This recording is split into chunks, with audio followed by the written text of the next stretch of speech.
तिची जीभ कापलेली होती, तिच्या पाठीचा कणा मोडला होता।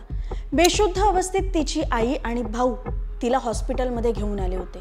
तिच्या सोबत नक्की काय झालं होतं हे तिच्याशिवाय अजून कोणी सांगूच शकत नव्हतं। सप्टेंबर 2020 मधली हाथरसची ही रेप केस, ती मरेपर्यंत आपल्यावर गँगरेप झाल्याचं सांगत होती। आरोपींवर खटले चालले खरे, पण उत्तर प्रदेश कोर्टाने तिच्या गुन्हेगारांना रेपसाठी शिक्षा दिलीच नाही। उलट त्यातल्या तिघांना निर्दोष सोडलं आणि फक्त एकाला आजन्म तुरुंगवास सुनावला। कोर्टाने रिपोर्ट दिला की जेव्हा मुलगी हॉस्पिटलमध्ये गेली तेव्हा तिने किंवा तिच्या कुटुंबाने रेप झाल्याचं सांगितलंच नाही आणि आठवड्यात शुद्धीत येऊन तिने जेव्हा रेप झाल्याचं सांगितलं तोवर खूप उशीर झाला होता। कोर्टाचा निर्णय कितपत योग्य आहे? तशी अवस्था असतानाही तिने रेप झालाय हे वेगळं सांगायला हवं होतं का? जाणून घेऊया हाथरस रेप केसमागचं ऑनेस्ट बोल्ड ट्रूथ। 14 सप्टेंबर 2020 ची ही यूपी मधली हाथरस मधली गोष्ट। सकाळचे 9 वाजले होते। एका दलित कुटुंबातली आई आणि तिची 19 वर्षांची मुलगी शेतात काम करायला गेली होती। आई शेताच्या एका टोकाला काम करत होती आणि ती मुलगी जवळजवळ 100 मीटर लांब दुसऱ्या शेतात काम करत होती। अचानक संदीप, रामू, लवकुश आणि रवी तिथे येतात आणि तिच्या गळ्यातली ओढणी पकडून तिला फरफटत लांब घेऊन जातात आणि तिच्यावर गँगरेप करतात।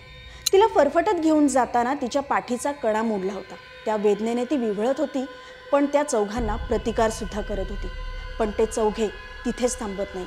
तिने आरडाओरडा करू नये म्हणून ते तिची जीभ कापतात आणि संदीप तिचा गळा ओढू लागतो। तेवढ्यात मुलीचा आवाज ऐकून तिची आई तिथे पोहोचते आणि तिला पाहताच ते चौघेही तिथून पळून जातात। ती अर्धमेल्या अवस्थेत तिथेच पडून होती। आपल्या मुलीची ही अवस्था बघून तिची आई सुद्धा बिथरली होती।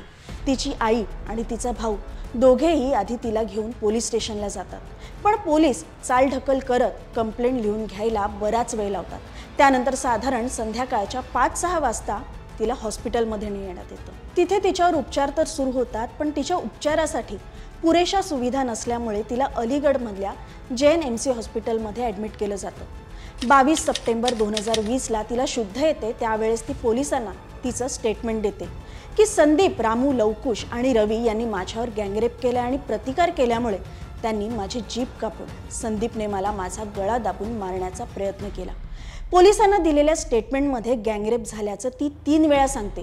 तेव्हा पोलीस संदीप, रामू, लवकुश आणि रवी यांना मारहाण आणि गँगरेपच्या गुन्ह्याखाली अटक करतात।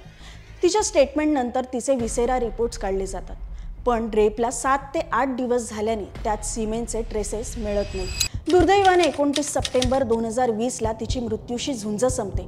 तिच्यावर झालेला अत्याचार आणि आता तिचा झालेला मृत्यू यातून तिचं कुटुंब सावरतं न सावरतं तितक्यात अजून एक धक्का त्यांना मिळतो। मध्यरात्री 2:30च्या सुमाराला यूपी पोलीस तिचा मृतदेह तिच्या कुटुंबाची परवानगी न घेता जबरदस्तीने अंत्यविधी करण्यासाठी नेतात। तिची आई, भाऊ जीवाच्या आकांताने ओरडत होते, पण त्यांचं कोणीच ऐकलं नाही। उलट तिचा मृतदेह पेट्रोल टाकून जाळण्यात आला। असं पोलिसांनी नक्की का केलं हे कोणालाच कळेना। आता त्या चौघांवर खुनाचाही गुन्हा दाखल करण्यात आला होता, पण पोलिसांनीच त्या चौघांवरचे रेपचे आरोप फेटाळले, कारण तिचा विसेरा रिपोर्ट जेव्हा काढण्यात आला तेव्हा त्यात सिमेंटचे ट्रेसेस मिळाले नव्हते आणि कोणी प्रत्यक्षदर्शी सुद्धा नव्हतं। कोर्टाने सुद्धा हाच निर्णय दिला की पीडितेच्या अंगावर सिमेंटचे ट्रेसेस न मिळाल्यामुळे तिच्यावर बलात्कार झाला आहे असं मानता येणार नाही।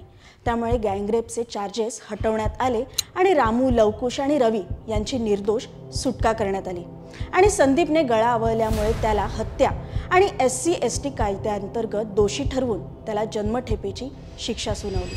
पण तिची टेस्ट मुळात 7 दिवसांनी करण्यात आली होती, जी बलात्काराच्या 3 ते 4 दिवसांच्या आत करणं गरजेचं असतं। यावर पोलिसांनी सांगितलं की तिने आणि तिच्या आईने पहिल्यांदा म्हणजे 14 सप्टेंबरला जेव्हा हॉस्पिटलमध्ये नेण्यात आलं तेव्हा बलात्कार झाल्याचं सांगितलंच नव्हतं, त्यामुळे ती टेस्ट केली गेली नाही। पण जेव्हा 22 सप्टेंबरला तिने गँगरेप झाल्याचं सांगितलं तेव्हा मात्र ती टेस्ट करण्यात आली।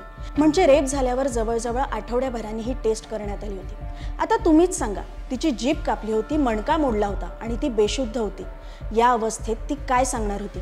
तिची टेस्ट करून घेणं ही जबाबदारी पोलिसांची नव्हती का? त्यानंतर या केसमध्ये अजून 2 मुद्दे मला हायलाइट करायचे। ते म्हणजे तिने मृत्यूच्या आधी 3दा तिच्या जबाबात रेप झाल्याचं सांगितलं होतं। याला डाईंग डिक्लेरेशन असं म्हणतात, म्हणजे मरणाच्या आधी नोंदवलेला जबाब। IPC सेक्शन 32(1) च्या अंतर्गत डाईंग डिक्लेरेशनला क्रेडिबल एव्हिडन्स मानलं जातं, कारण मरताना माणूस खोटं बोलत नाही अशी मान्यता आहे. ती मरेपर्यंत तिच्यावर रेप झाल्याचं सांगत होती तरी त्याला व्हॅलिड का मानलं गेलं नाही. आणि दुसरा मुद्दा म्हणजे जर पीडितेच्या शरीरावर सिमेन किंवा वीर्य मिळालं नाही म्हणजे बलात्कार झाला नाहीये का, असं आहे का? तर बऱ्याच ज्येष्ठ वकिलांनी यावर सांगितलंय की सिमेन किंवा वीर्य शरीरावर आढळण्यासंबंधी उच्च न्यायालय आणि सर्वोच्च न्यायालयाने अनेक निकाल दिलेत.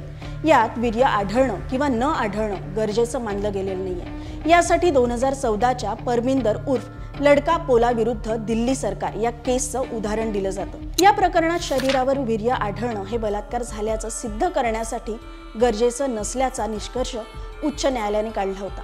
सर्वोच्च न्यायालयाने सुद्धा हा निष्कर्ष योग्य असल्याचं म्हटलं होतं.